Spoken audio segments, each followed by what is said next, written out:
Welcome back to No Man's Sky, everyone. Jason here, and we are on our new series, our tip starter series for everyone who just started playing No Man's Sky. And so in the last episode, we learned our terrain manipulator blueprint as well as our base computer blueprint.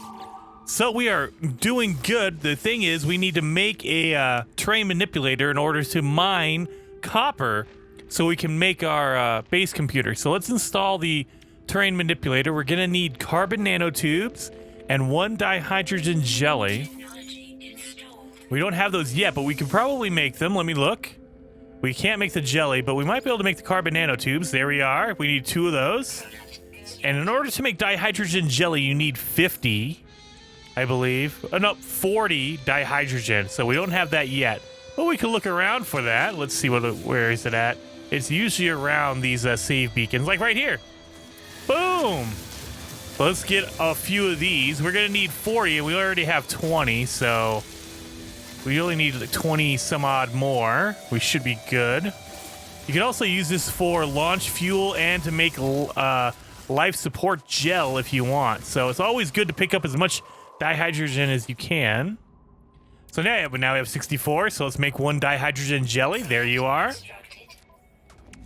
So there you go. So now we can install it, now that we have all the parts for it. Boom and boom. So beautiful. Now we have our terrain manipulator. And so this will help us dig down deep in the ground. So you can see that little symbol right there, the buried technology module. Let's get in there. Look at that. Boom. Oh, it's a little bit deeper than that. All right, perfect. And so this is a cool thing for later on, but we don't need it right now. But I would highly recommend, while you're looking for copper, pick up that buried technology. It will help you out later on in the game. Oh, copper deposit's right there. It's almost next to our starship when we landed, so I dig that. Let's get it going. Up. Pick up the sodium while we're running around anyway. Oh yeah, and oxygen, yes. Oh wait, it's like half in the mountain. Holy cow! We don't need any food. Copper. Oh, it's actually farther than our ship. Let's keep going. Oh, watch out for the exploders. Get out of here with that. Don't need any of that. And so, the other thing to keep in mind with the terrain manipulator, and I know I say this a lot, but it's like one of the most overlooked tips I know of in No Man's Sky. Nobody really pays attention to this, but you really need to pay attention to it. So, when you have your terrain manipulator out, you can hit R1 and L1 or right bumper, left bumper. You see how it gets bigger and smaller? That is really, really important because the bigger that orb is, the bigger the sphere is, the more damage you will do to the ground, but the less resources you're going to get from a deposit. So it'll get rid of a big area, but it will give you very minimal resources, whereas the opposite is for the smaller one. The smaller it gets, it does a really, really, like a light damage. Like, look at that. Boom. Almost no damage at all. But it gives you a ton of resources. So always keep that in mind. If you want to get a lot of resources out of a deposit, make it as small as possible. The only downside is it uses more fuel from your terrain manipulator. So you're using more fuel to do that. But you'll get a ton more resources, so it makes the difference up. Whereas if you go all the way big, like look at the big one right here, watch. If I use the big orb, just fire it once, it got rid of a whole big section, and I only got 8 copper from that. But if I make it really tiny, and I hit it once, it got rid of that little tiny section, and I only got 1. But it only got rid of a little tiny bit rather than this huge chunk. And so it's definitely worth it to use the smaller one. Remember, left bumper, right bumper, or if you're on PlayStation, R1 or L1. Make it bigger and smaller. Now, the reason why you'd want to use the bigger version is if you're doing base building and you're trying to get rid of a big, like a mountain or whatever. If you're trying to get rid of this chunk, you say, hey, look, I'm trying to build a base here and I want to get rid of that.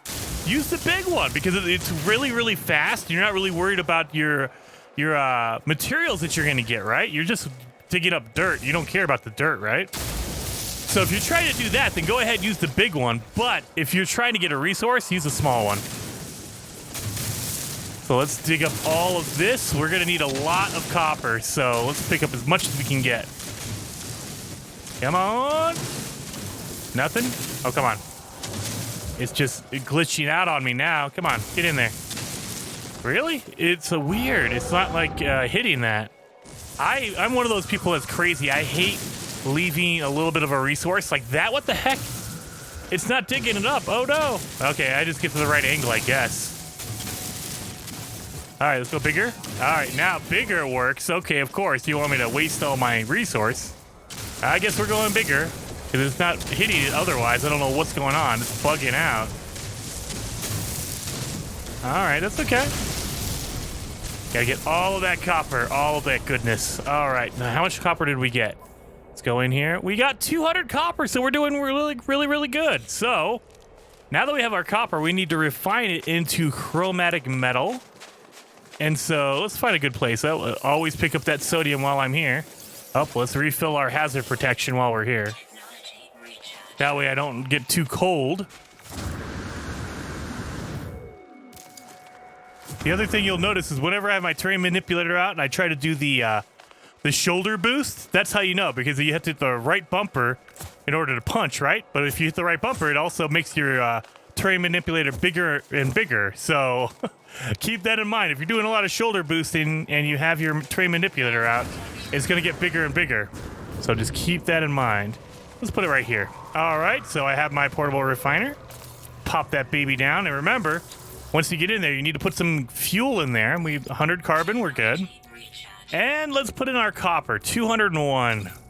And because it takes 2 copper to make 1 chromatic metal, we only get 100 chromatic metal out of this. But that's okay. That's more than we need. We don't need that much for a base computer. We only need 30 for a base computer, and I already have that. So we should be okay. Oh, look at that. We're almost there. I'm going to turn it all into chromatic metal because you could use a lot of chromatic. You can use chromatic metal for a lot of different recipes. So I would always recommend, and it also condenses it down so you don't have it taking up 2 different slots, you know, your copper and then your chromatic metal. Just, you know, to sort it out, I guess, because you can always get copper. You know, you can always mine it from a planet, but you can't get chromatic metal unless you're buying it from a shop. All right, so now we have to make our base computer. We need to find a good place for our base computer, though. I don't want to put it out here in the middle of nowhere. Let's find... Usually I try to find a minor settlement. That way it's basically like a shop. But I don't know if we can do that, you know, easily. And I say that, and all of a sudden there's a minor shop right here? No. Or minor settlement? No, that's an abandoned building. It looks like, no. Don't want to make that my base. We'll look for something really cool. I mean, you could also just find a vista if you want and just put it on top of a mountain or by a lake or whatever you want to do. I like using, you know, pre-built buildings to just kind of help you out a little bit. Later that same evening. Well, it took a little bit of doing, but I found a cool minor settlement right next to a cool, like, almost like valley with a lake. Pretty cool. I like it. I think it's a pretty good location for a base. So let's pop this baby down right here. So it takes 30 chromatic metal. Let's do it. Boom. And here we go. We're going to claim this as our own. Up. Universal Archives revealed no prior claims. Yes, let's do it. So again, I always like putting it next to a building like a planetary archive or a minor settlement or even a trading outpost, because then you have quick access to a shop. You can go right inside and you can go sell stuff or trade. So let's actually mark this thing down. Oh, wait. Storm sweeping across, but construction supplies low. Depositing shelter plans while something need to be back soon. Extract those plans. So I learned how to make the basics of building, you know, a base. A lot of wooden features. Okay. And so now they want you to build a little bit of a base to protect you from the elements. So if you're inside, you don't get any damage from the elements. So let's do that. You press up on your D-pad, and it will actually give you, okay, you're in your wooden floor panel. There we go. So I always make a really easy peasy base. So if you click in your left thumbstick, it'll actually go out to a free camera. You just can't get too far away from your body, but you can kind of move around freely. I like to do that. It makes it a little easier. Boom, boom, boom. Oh, and of course the storm is coming. So let's pop these things down quick before I freeze in the storm. And these the base parts will snap together pretty good. Now, if you're really good, you can actually use that to your advantage and do some really cool glitch building because you can get them to snap in a weird way. Beeblebum is amazing for that. So is Zane's World. They're amazing channels if you want to learn how to do that. I am not that channel because I am a very, very basic guy. I'm a basic bitch. But okay, let's get in here. Boom, boom, boom. And I have a lot of copper, or not copper, but carbon. As you can see, or as you can tell, I'm doing this at night. So I can't really speak correctly. All right, we're good. Okay, yeah, well, you know what? We made a base of operations in here. And so what I'll generally do is, this is where you can pop your portable refiner right here. That way you always know where it's at. And you can put some other stuff in here as well if you want to, dress it up. But you only need to put out a little bit before it says, okay, you've built a base. Now we have to go back outside so we can actually activate this. Additional archives recovered. Entry 4925E follows. Construction largely something. A success. Recovered salvage data from nearby. Plans logged. Scans indicate additional subterranean devices. Beginning search. Whoever recorded these logs evidently had some success. I have access to their plans and perhaps I can learn from their efforts. So now I know how to make a construction research unit, but it's gonna take subterranean buried technology in order to unlock those plans. And in order to build my research unit, I need magnetized ferrite and carbon nanotubes. So I can make carbon nanotubes, but I need magnetized ferrite. So let's put some fuel in here. And in order to get magnetized ferrite, we need to turn pure ferrite into magnetized ferrite. So let's do that real fast. And I forgot how much we need. We need, oh, wait a minute. It tells you exactly how much. You need 20 down to the bottom right-hand corner. So let's stop that right now. So we took both of those away, and we'll make some carbon nanotubes. Let's do that real fast. Boom! Got it. So now we can make our construction terminal right here, research unit. There you go. Incoming storm. We have another blizzard coming. Holy cow, they are just hitting us with blizzards. It's crazy. So when you access it, it says analysis unit online, diagnostic suggestion. User should recover salvage data from buried technology. Equip and utilize the analysis visor. All right, so and you can look in your menus to see how much you need. I already have 2 because we picked that up earlier, and that will give me the first one, but as you can see, it's a big tree.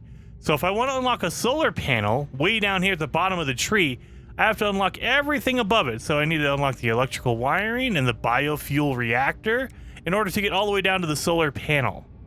So you know, and you can't skip anything. You can't skip ahead and go all the way to the bottom. Same thing for the wooden walls.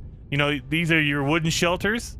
In order to get way down to the bottom, I need to unlock the one above it. So it's just a big tangle of trees. That way you have to pick up a whole bunch of buried technology. And what you're looking for, it almost looks like a Wi-Fi signal. Oh, unknown buildings over there. But yeah, right there. You see that? It almost has a Wi-Fi signal look to it, but that's a buried technology module right over there. And we need to dig up a whole bunch of that stuff. So, we need to go out there and get digging. Let me go get that done. And actually, you know what? I'm going to call it, it's going to be a little bit shorter of an episode, but that blizzard's going to kill me. Holy cow. I'm going to wait this out a little bit, and I'm going to go dig up a whole bunch of buried technology. So, while I do that, you guys have a good day, and I will see you guys next time.